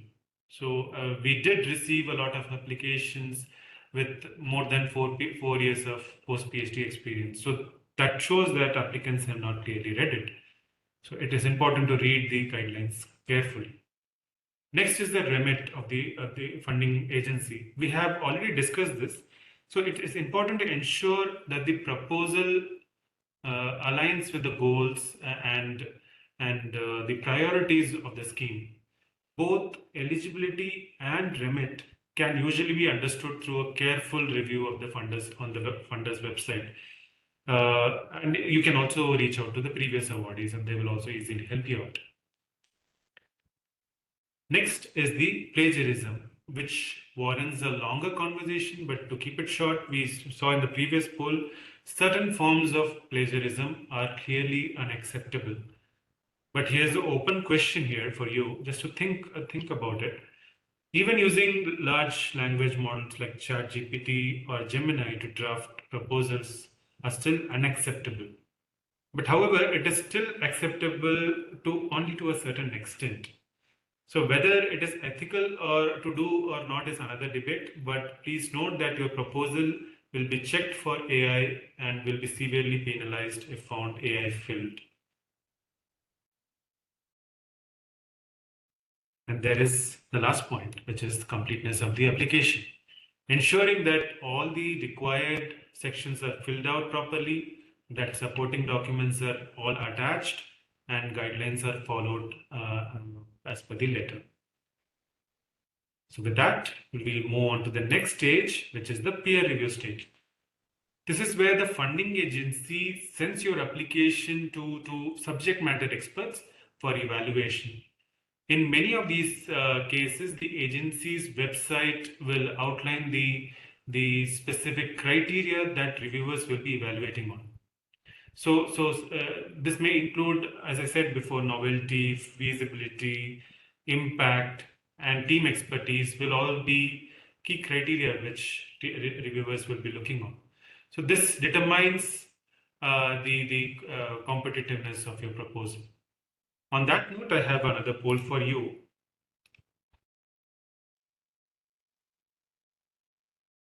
Yeah, before we do just a small cartoon. What peer review really feels like, how do we meet the expectations of the reviewers? What are the key things? There's no right way to do this, but you can give your best to convince the reviewers. That's the point. So what do you think? You can write up to 3 answers. I want you to use Slido to share your opinion on what, in your opinion, you think that expert reviewers look in a grant application.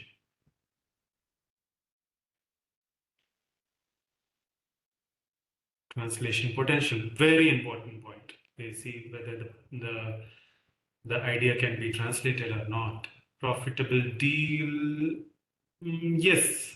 Profitable deal, yes. If you're writing a startup grant, yes, definitely. Novelty, scalability, wonderful. Innovative idea, yeah, novelty, it comes under novelty. And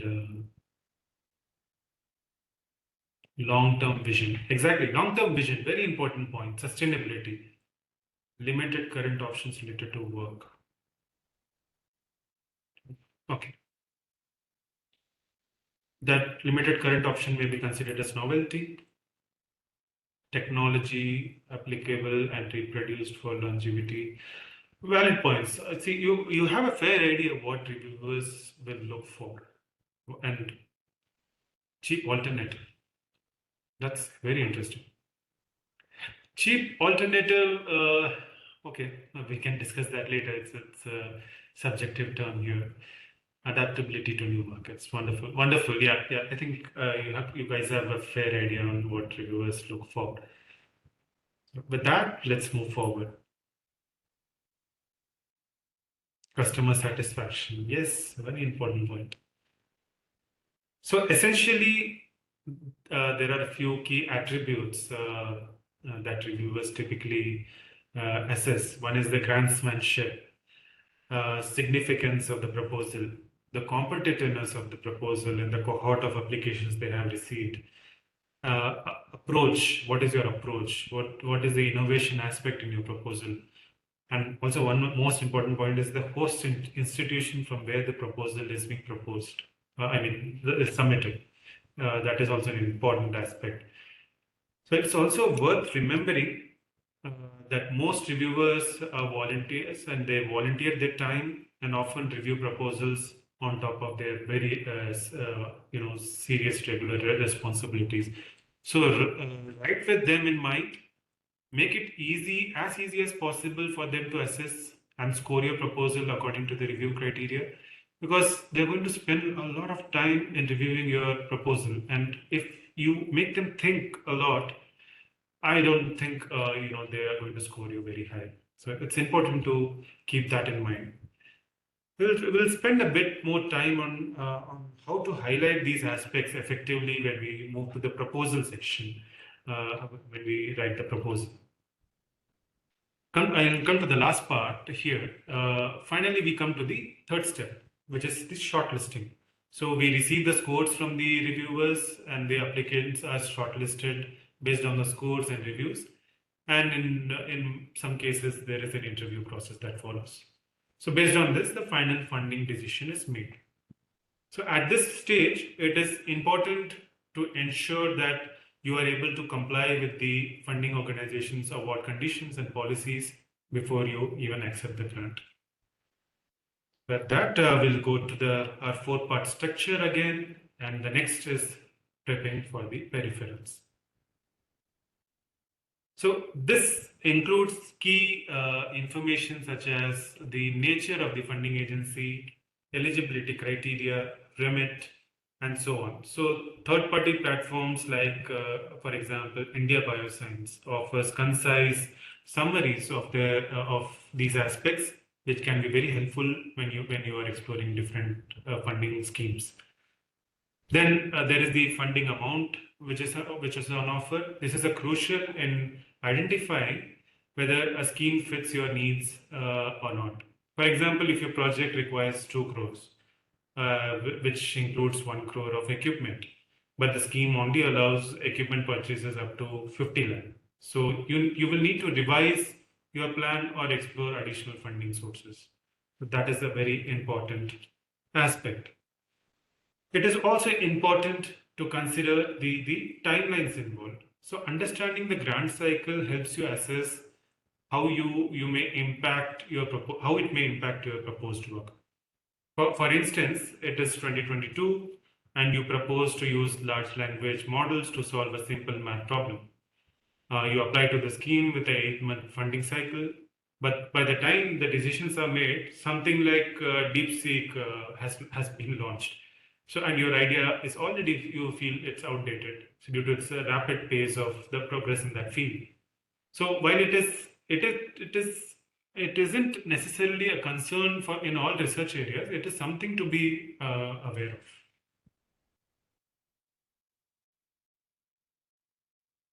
I have another poll for you. Let me go to the Slido. If a call opens in June and awards are announced by January next year, what should your project start date be?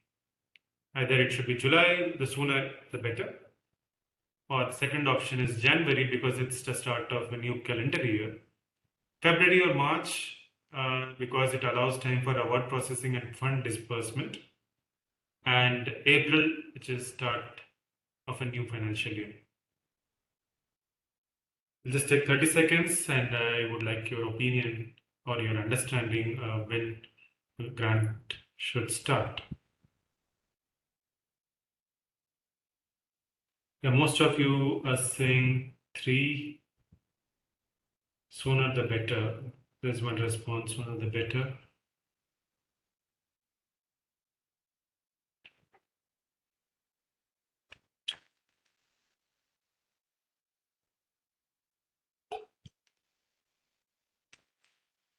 Okay, so we come to the conclusion. So the correct answer may be February, March, and April. Like there are two options. And most of the cases, it's the funding agency which decides the start date. It's not the team which can decide. So when we say the sooner the better, it's not most of the cases. For example, if you're applying for a government scheme, they will have a fixed start date and they decide when the fund will be dispersed and when you can actually start. Now, with that, let's move to the next section, which is prepping for the science. So I'll draw my experience as a TB researcher to walk through each of these key questions and list one by one here. So one important takeaway is that small funding request. Let's talk about the big picture. The big picture is that TB bacteria hides in bone marrow stem cells. But what is a small picture? Can these reactivate? That will be my hypothesis. So then I decide like who are my co-investigators, whether I will be able to do the mouse model or not. It's my personal choice now. I have to think about if I need a collaborator to help me with the mouse model, or I can do that myself. So I will decide on my co-investigators, then I decide on my collaborators, who if I need computation biologists or not, and then what is the research environment. So one important takeaway here is that you should have a clear big picture. Then the planning on that big picture is crucial. Planning early is more crucial than planning late. So when it comes to adding co-investigators and collaborators, it is important to identify them early on. Be sure to reach them well in advance, and importantly, offer something of value in return for their time and commitment, not in terms of money, but in terms of intellectual property like patents or tech transfer, wherever they can participate. Identify collaborators who can provide specialized expertise or additional support wherever needed. And finally, make sure that your proposed work is backed by a research environment which is truly conducive. So which is conducive in terms of infrastructure, mentorship, and institutional support. So just these two elements alone can take considerable amount of time, often more than we initially expect actually. So many of the great ideas never make it to submission stage simply because of the rushed or patchy plan. So that's why it's important to start early with this process. If you start early, you can prepare it and plan your submission in time. Now we reach the final process which is the writing grant application. Broadly speaking, a grant application typically consists of 4 key components: the CV of the investigators, the proposal, budget, and letters of support. So let's start with the most important element, the CV. I have a question here, Paul. Spot the issue. This is a CV of one of our candidates, Dr. Sivago, and I want you to spot the issue with this CV. I want you to head over to the Slido poll and answer the question. Let's take 30 seconds for this question. Please feel free to drop your answers in the chat as well.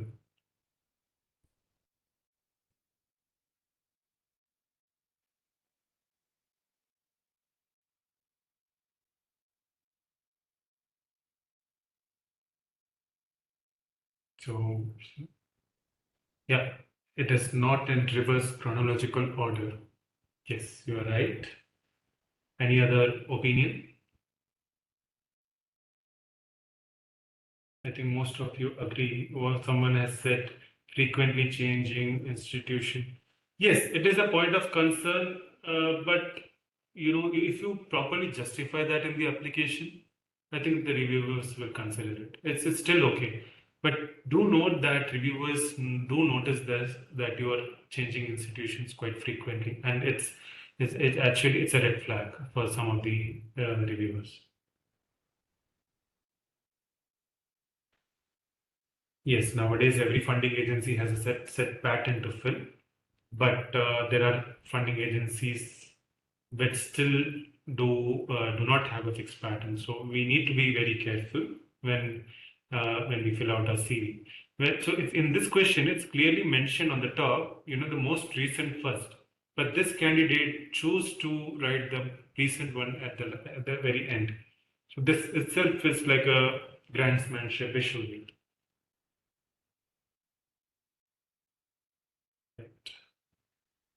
So even when as I said, even when when we're using a provided template, it is important that the CV is well formatted. It follows a reverse chronological order, and it's tailored to a specific application. A CV that appears very sloppy, outdated, or overly generic may reflect very poorly on your professionalism. So it is important to clearly link your academic and professional accomplishments to the proposed objectives wherever relevant. If there are gaps in your CV, then do be honest. I mean, if there are gaps in the CV, take a moment to explain them, justify the gaps. Funding agencies do consider these gaps seriously and often appreciate your transparency and honesty. So explain the obvious gaps here. Then make sure to include any previously received awards and briefly set the context for each wherever appropriate. List all the publications, but strictly adhere to the funder's instruction. For example, if only the funding agency says if only the 10 most recent publications are requested, limit yourself to that number and no more, because the more you add, it may affect your grantsmanship. The reviewer may not take it seriously, or that may be another red flag here. Above all, it is the most important thing. Follow the specified format precisely.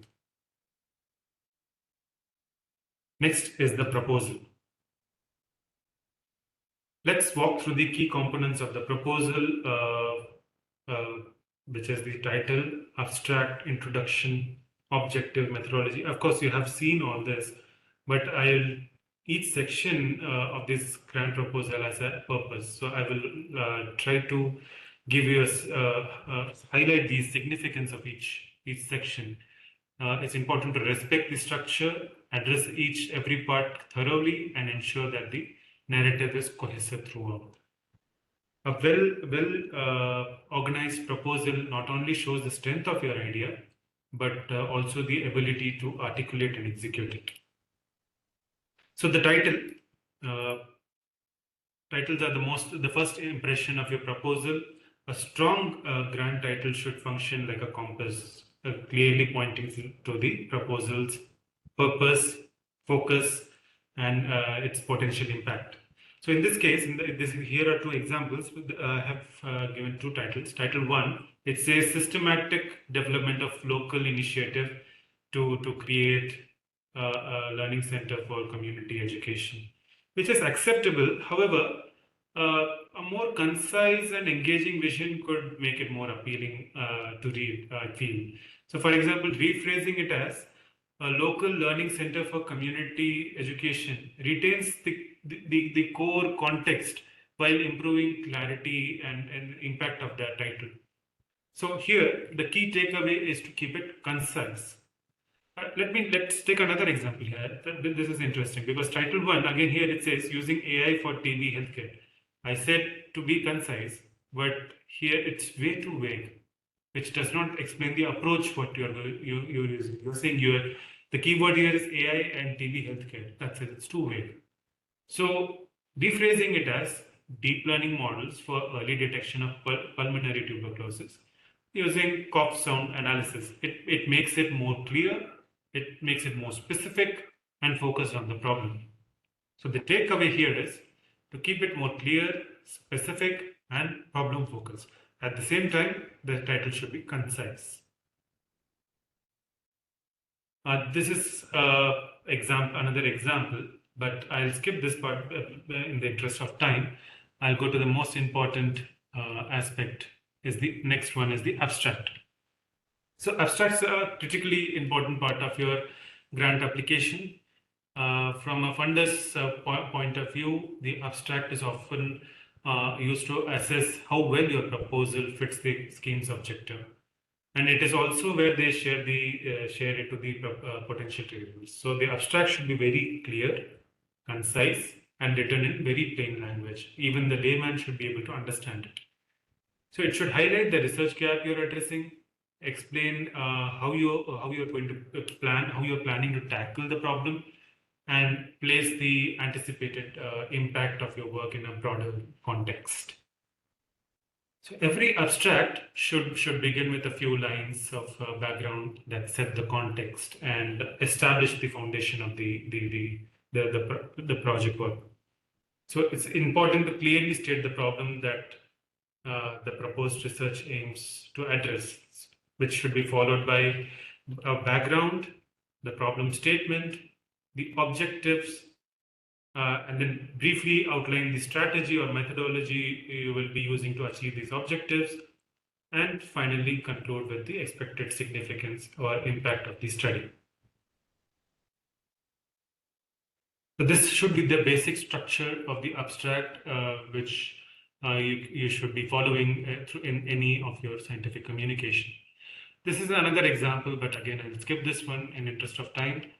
We'll go to next section here, the introduction. So it's important to start very broad, but quickly narrow in the topic. So don't bury the lead. Actually, the introduction should do is to use what makes your idea unique to its advantage, and put that thing first. Do not build on a very exciting conclusion.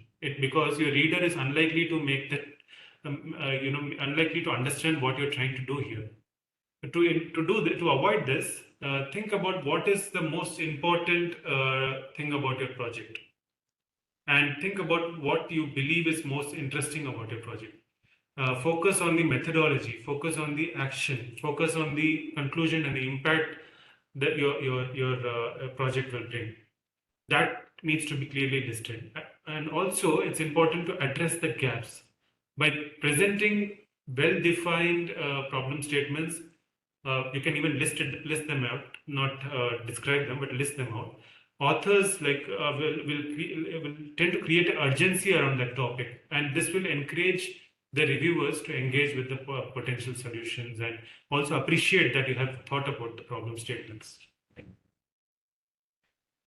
Next is the objective. For the objective session, it is advisable to follow the SMART framework, which is very commonly used, which is to be specific, measurable, attainable, realistic, and time-bound.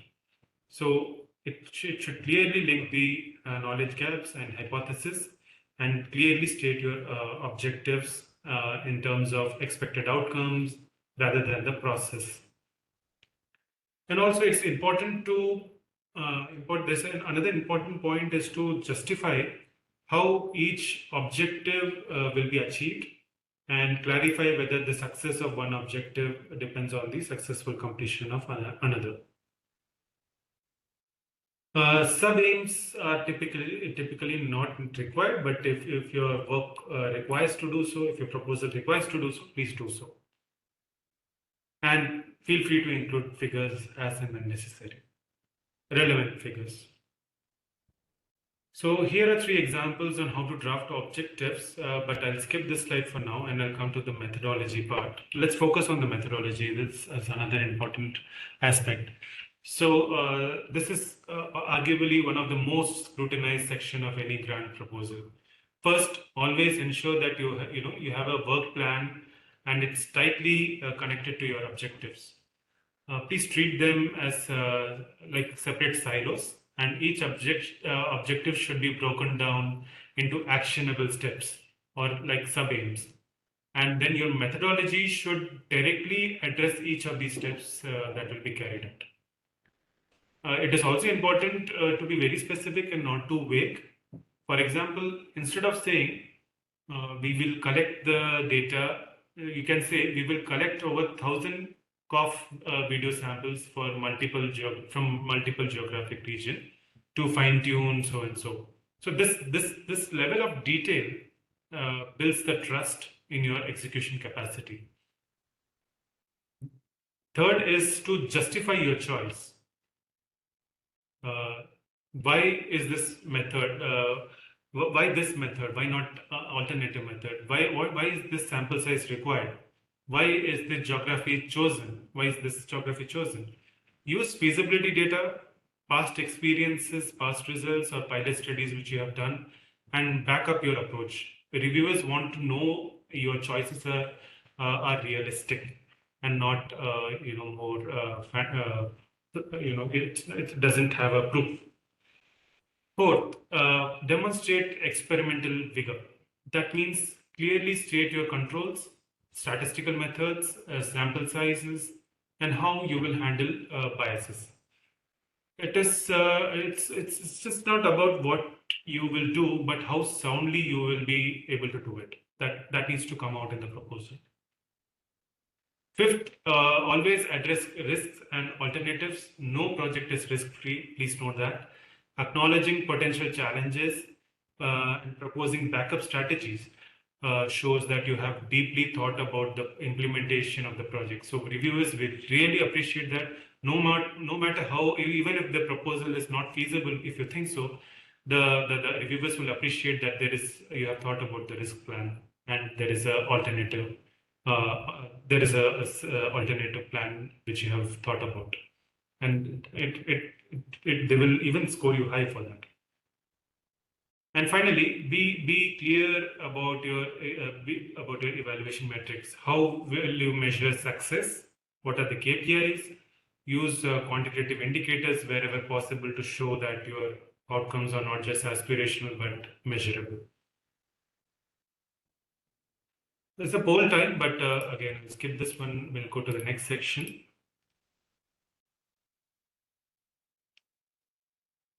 Yeah, this is an important aspect I wanted to cover because we always we have a question: if the money stops today, what keeps going? That's the heart of sustainability. The sustainability plan is often overlooked by researchers and not thought through. A good sustainability plan shows how your project will make a long-lasting impact beyond the funding period. And it will also convince the committee and the reviewers that you have even thought about the sustainability plan, how you're going to generate revenue and keep things going. So start by explaining the sustainability in your project's context through policy engagement, through institutionalization and diversified funding campaigns. And what are the future funding strategies you will be deploying. Then highlight how you will build local capacity through training and monitoring. And finally, include how will you measure the long-term success. So that should make a good sustainability plan, and that should make it more convincing to the reviewers. Then the last part of the proposal section is the bibliography. Bibliography reviewers often go through the bibliography in detail, and it is important to avoid a few common mistakes like citing retracted or controversial studies without any explanation, or listing references that you don't even discuss in the proposal. It's quite common. Trust me, like around 80 to 90% people list references that don't even have, they're not even there in the proposal section.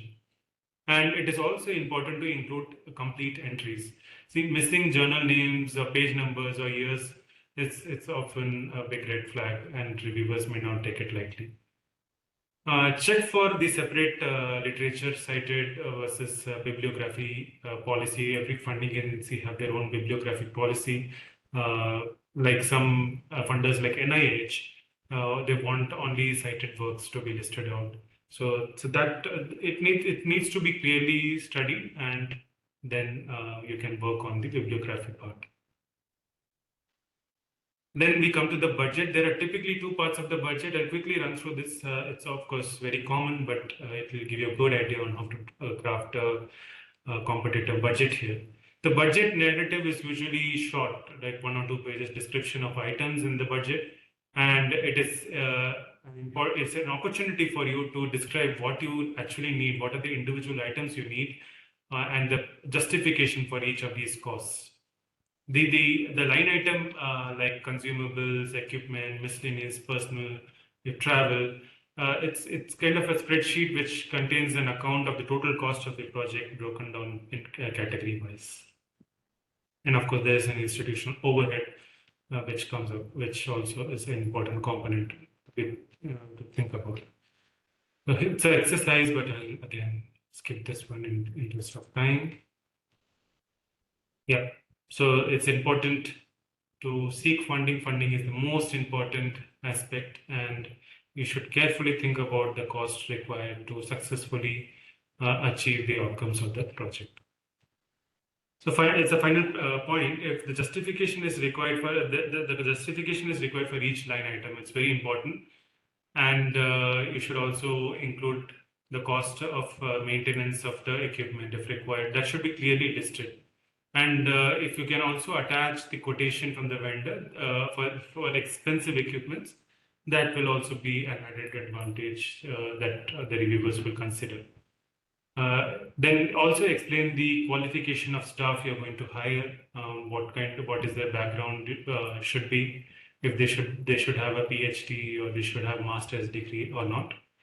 And you can also simply make it clear that you're seeking additional funding from other sources for any of the categories listed. Yeah, so these are some costs, and yeah, last but not least, the letters of support. Letters of support are very important, and it often happens that many of the applications come with generic letters of support, and the reviewers don't take it lightly. So it's important to inform the reviewers well in advance that you have referred their name for this proposal, so that they because usually a link goes to them and they are required to fill the letters of support. So and it is important to convey that the letter should clearly indicate why the applicant is an excellent choice for this proposal, and the importance of the proposed work on a local or global scale, and how they propose to support the applicant during the tenure of the project. It is also important to adhere to the format prescribed by the funding agency, but if there is no format, then it's okay to go with any other format which you feel like. So this completes the final stage and makes the proposal ready for submission. There are a few additional tips, like you should also keep in mind gender equality and diversity measures. This is one of the key areas which international funding bodies look into. If you are submitting a proposal as a team, then please do consider gender equality. Then attention to data sharing and public management. Try to keep your data open source. If you have any constraints, then please do clearly list it out in the proposal. Think of the long-term impact evaluation metrics and list them out in the proposal. And also feel free to collect feedback from portals like Prism and OpenGrants, where reviewers do provide any feedback on any specific topics as needed. Yep, it happens that only 2 to 3% proposals get funded, but it's important to keep trying and not lose hope. Because Adam is a very famous scientist in US, but he let out his frustration when one of his grants was rejected by the NIH. But it's important to keep trying, no matter at what level you are. Even if you are a basic researcher or you are an experienced seasoned researcher, it doesn't matter. But it's important to keep trying, keep applying, and keep seeking funding from various sources available throughout the globe. With that, thank you. Thank you so much for your attention, and the floor is open for questions. I'll stop my presentation here.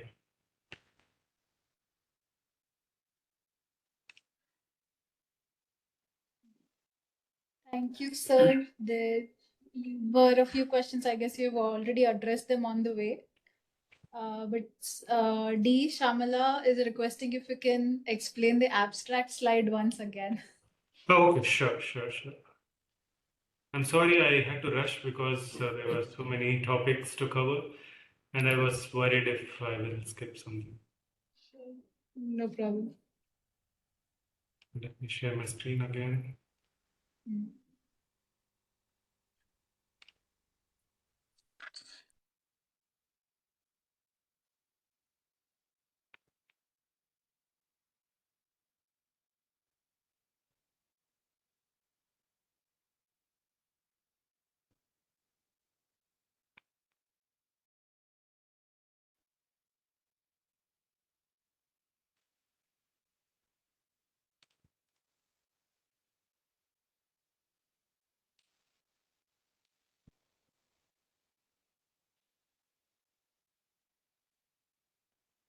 I'm sorry.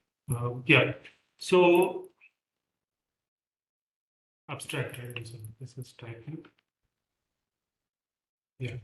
So the abstract, basically, it's a critical, as I said, it's a critical part of your proposal because this is what is sent to the reviewers for their acceptance. So it should be broken down into these sections of background. It should have a background, like what is the study all about, and it should clearly state the problem statement. Then the problem statement is the topic which you are going to propose. That basically it should contain the research aims and what exactly the problem is. Then the objective of the proposal. What is the plan? How we are going to achieve it? What is the objective of that problem statement which you are going to address?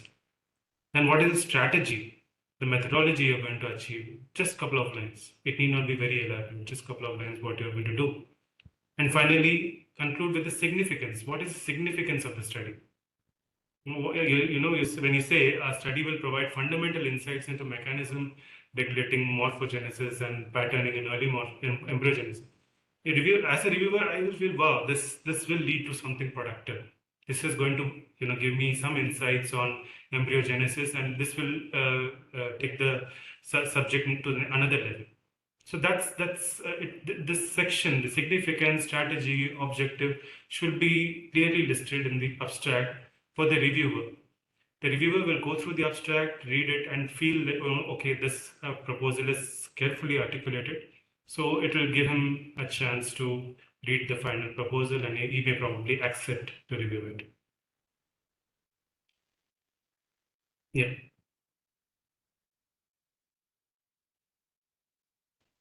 Do you have any specific questions? I can answer that as well.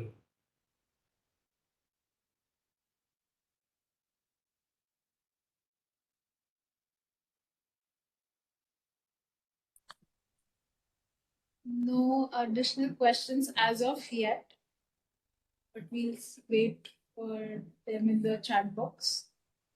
How to incorporate the body in abstract when there word limit,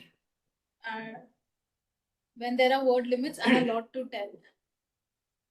Very good question.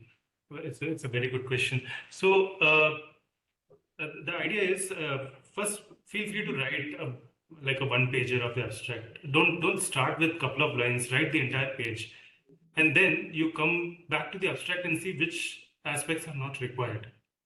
And you should also see if you are able to cover all these 5 strategies. If you are unable to do that, then you need to still continue articulating your abstract in such a way that you are able to cover the background, you are able to cover the problem statement, objective, strategy, and significance.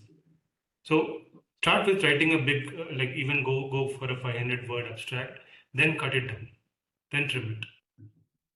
That's the best way forward, because if you start short, you will not be able to build upon it. Sure, sir. Dr. Surendra, I have one question for you. Yes, yes. So over the time period, we are seeing that the funding agencies right now, they have started asking for the translational aspect of the research. And definitely that is one critical point one need to look into, considering that what is going to be the final output that will come out of it. So in terms of making a project much more stronger and strengthening it, what are those aspects that one should cover in those columns with respect to like IP market? Are these things, do you think at that stage of time really creates a difference in the eyes of the reviewer when we put up these required information related to patent landscaping or market research or the kind of future IP projections and the products around which are there in the market itself? Absolutely, absolutely, Rajneesh. This is what reviewers look for. You know, if you clearly list out the translation capability of that project through patent landscaping or tech transfer aspects, if you clearly list them out in the proposal, be it a short paragraph. It need not be a very one-pager description of this aspect. It can be a short paragraph about how you are going to take this project forward. Then that reviewers will be very happy, no matter what. Even if the project is not very novel, the reviewers will be happy to see that this project will lead to something. Maybe it can be a startup or something, but the reviewers will be very happy to see that you have thought about it, you have drafted it, you have articulated it. Sure. Thank you.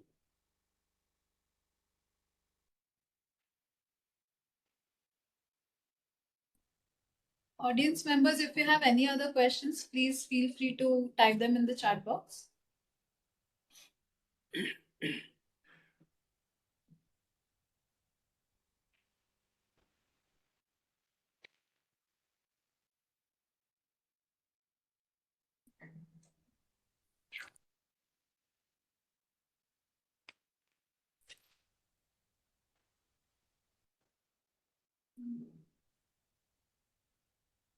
If no further questions, so I guess we can close the session and thank both the speakers. So thank you, Dr. Mohan, for such a informative session.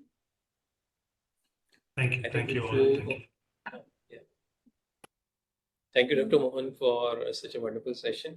Before we end, we just want to take you across the kind of services that BITS offer to researchers, innovators, and startup companies. And if any one of you are willing to get in touch with us for any of these services, please feel free. One of the best advantages that we offer you from BITS itself is the kind of services that we are offering you. They are almost coming at very cheap. They are not free, but the kind of cost that it is coming as comparison to professional services which there in the market, it's quite cheap that way. Besides that, we have a good technical strength. We also run a program known as RHEP. Through that, we can also provide you some technical and assistance and advisory. So just we will take 1 minute on the services that we are offering from BITS. Awesome. So as mentioned already, we have a one-stop platform called as our hub, where we provide strategic guidance and mentorship from the subject matter experts to anybody and everybody who applies to us. Basic idea is to empower the innovators, startups, and MSMEs across thematic areas. We can help with statutory regulations, intellectual property, technology commercialization, business and ethical compliances, testing and validation, and more, depending on the query that you raise. Then we have a few resources built for anybody to explore.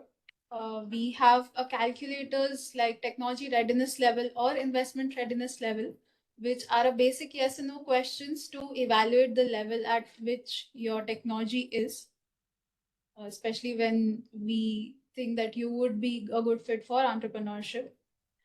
More databases and are there to explore your collaborators from the academic expertise. You can also look for the relevant IPs or competitive IPs which have been filed from the state of Rajasthan. We are slowly expanding them as and when we get more data. Also, we are developing a database for the companies, industries, MSMEs working in different domains as well. So, in one shot, you can see the whole market picture for your technology for yourself. And as mentioned earlier, we have a IP professional in our team. So, we are offering different services for patents, designs, and trademarks for you. Okay. So, just give me 1 second.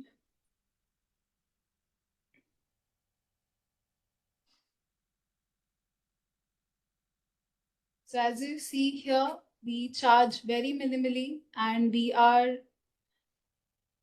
be hand holding you from scratch and take you through the whole path. So feel free to reach out to us for any queries and with anything that we can help you.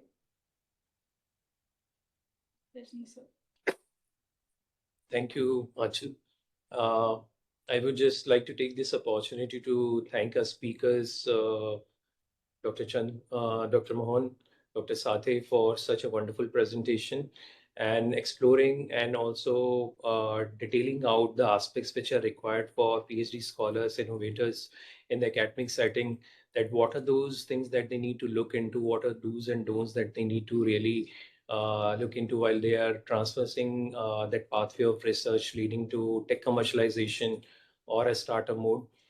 Definitely, those are the aspects. But one thing which I also put in and want to share, that within your own ecosystem, there are enabling units.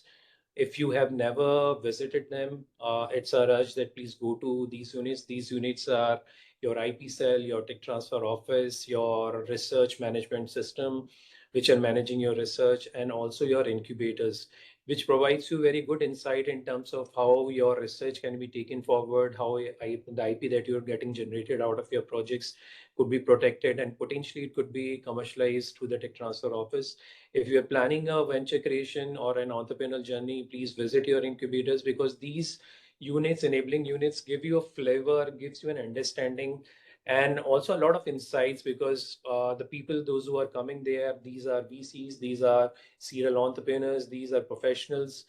And by interacting with them, you will get a lot of insight that we came to know through Professor Sathi's presentation in terms of the market dynamics and how science can be converted into more into a business. So please do visit your ecosystem players. And in case you need any advice, please reach out to us. With that, I want to thank both the speakers today for their time and such a wonderful presentation, and all the participants for taking out time to attend this session. As a part of this series for PhD scholars, we are coming up with our next session on 23rd. That will depend on science communication and how innovators, faculties, researchers can communicate their science to general public and even to funding organization or to the VCs in order to gain traction of the work that they are working on right now in their labs. So with that, I also want to thank our leadership at BITS Pilani, along with DST, who has supported this project and entrusted it with the belief that we will create an ecosystem of innovation and technology commercialization in the region of Rajasthan. But we are open all across. Whosoever is interested to interact with us, please feel free, and we will love to interact with you. With that, thank you all, and thanks for your time today. Have a good day.